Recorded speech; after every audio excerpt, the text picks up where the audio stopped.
I now call on the representative of Indonesia. Mr. President, the delegation of Indonesia is compelled to exercise our right of reply to respond to the statement by Vanuatu and Solomon Island, echoed by Tuvalu and St. Vincent and the Grenadines concerning Papua and West Papua.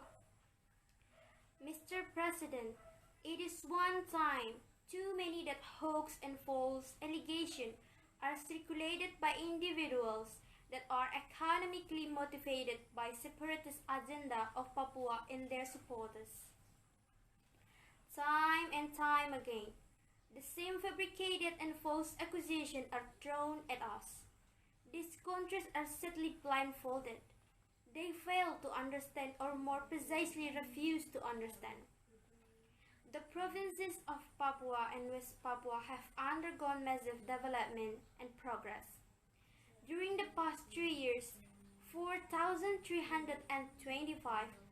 of kilometers road were built, 13 new seaports, 7 new airports, 2.8 million Papuans have free basic health care, 360,000 Papuan students have free education, with the economy growing at 9.21%.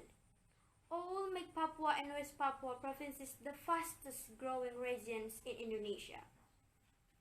Mr. President, Papua and West Papua provinces are an integral and sovereign part of Indonesia.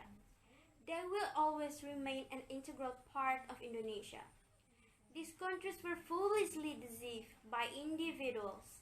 I repeat, by individuals with separatist agenda to exploit the issue of human rights. If human rights are at the heart of the issue, why? Why were these concerns not raised in the appropriate forum, namely the third cycle of the Universal Periodic Review of Indonesia at the United Nations Human Rights Council?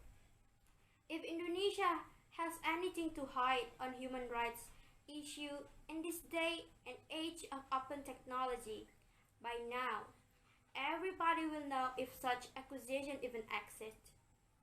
Mr. President, Indonesia fails to understand how countries continue to support activities of separatism in other countries, or is this a way to hide from one's own domestic problems? Are these countries' human rights track record perfect? Obviously, their motivation in this august body is to dismember the territorial integrity of a sovereign and independent nation. Such actions are illegal, must not be condoned, and violates the fundamental principle enshrined in the United Nations Charter. We cannot let this happen. We cannot let this continue on.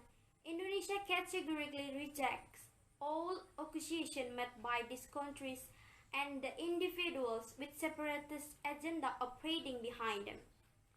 Mr. President, I would like to conclude by quoting an old proverb in Indonesia that says, "Menepuk air di dulang, terpecik muka sendiri," or loosely translated to, if you slap the water in a bucket, then be careful that the water will splash all over your own face.